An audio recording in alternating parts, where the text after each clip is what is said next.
आम की गुठली को धोकर अलग रख लें।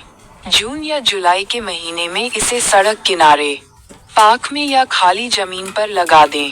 पेड़ लगाने से असंख्य जीवों की जान बचती है और अपार पुण्य की प्राप्ति होती है।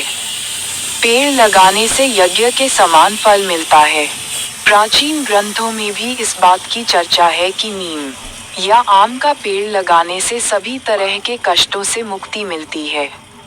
इसलिए अपने नजदीकी स्कूल, ग्राम पंचायत और धार्मिक संस्थाओं को भी इस पुनीत कार्य में भागीदार बनाएं और दूसरों को भी इसके लिए प्रेरित करें।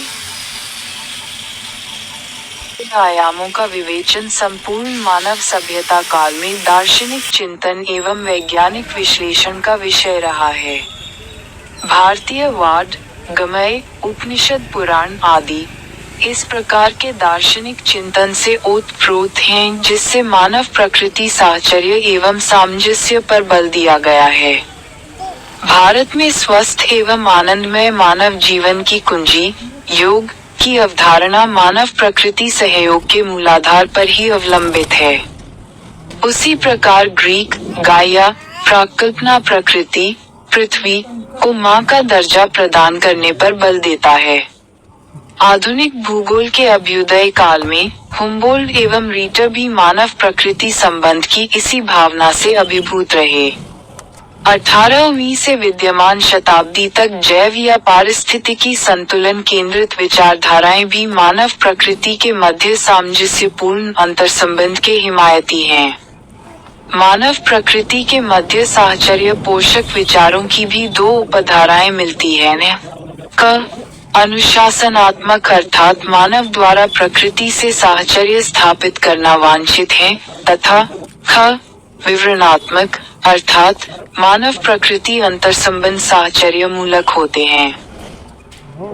तथापि जैसा ऊपर विस्तार पूर्वक बताया गया है, 19वीं सदी के उत्तरार्ध में सामाजिक डार्विनवाद के प्रभाव में भूगोल में नियतिवाद का वर्चस्व हो गया था, जिसके तहत पर्यावरणीय, विशेषकर जलवायुगत प्रभावकारिता की मानव कार्यकलाप का स्वरूप निश्चित करने में निर्णायक एवं निश्चयात्मक भूमिका सिद्ध की जाती थी।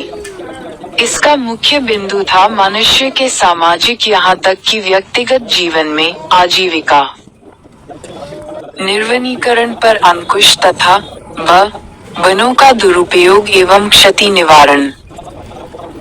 वनों को दुरुपयोग तथा क्षति से बचाने के लिए वन संरक्षण अनिवार्य है। वन संरक्षण से वन संपत्ति अक्षुण्ण बनी रहती है तथा सतत अधिकाधिक लाभ प्राप्त होते रहते हैं।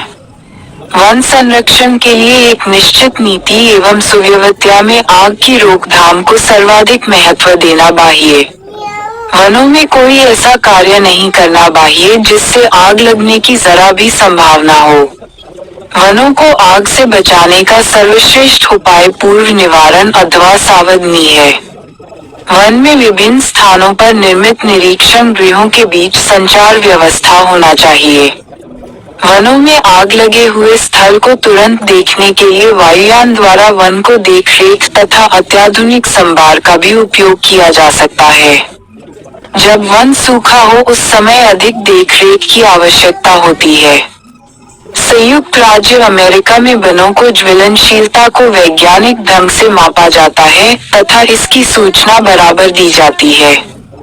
वन की ज्वलनशीलता वन की दशा, मौसम तथा धरातल की दशाओं पर निर्भर है। सूखे वन, शुष्क मौसम तथा बीहड़ धरातल में आग लगने की अधिक संभावना रहती है। अतः ऐसी स्थिति में अधिक सतर्क रहने की आवश्यकता होती है। आग की रोकथाम के लिए वन में अग्नि रक्षा पथ, फायर लेन्स तथा अग्नि अवरोध पथ, फायर ब्रेकर्स की व्यवस्था होनी चाहिए। ये पथ क्रमशः वन की परिधि तथा वन के बीच बीच में खुले गलियारे होते हैं, जो आग के प्रसार को रोकने में सहायक होते हैं। स्थानांतरशील कृषि पर भी नियंत्रण आवश्यक है। वन संरक्षण में दूसरा महत्वपूर्ण कार्य वैज्ञानिक विधि से लकड़ी काटना निकालना है।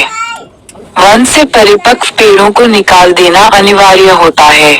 इनके निकाल लिए जाने से विकासशील पेड़ों को जगह, पोषक तत्व, पानी आदि उपलब्ध होने लगता है। ऐसे पेड़ों को काटने, गिराने तथा निकालने में इस बात का ध्यान रखना चाहिए कि अन्य नए पेड़ पौधे क्षतिग्रस्त न होने पाएं। चयनात्मक, सेलेक्टिव, कटाई तथा संदृढ़, सस्टेन्ड, उपज की व्यवस्था वन संरक्षण का चरम उद्देश्य है। चयनात्मक कटाई का प्रमुख उद्देश्य होता है, उचित समय पर पेड़ को काटकर वन से निकाल लेना।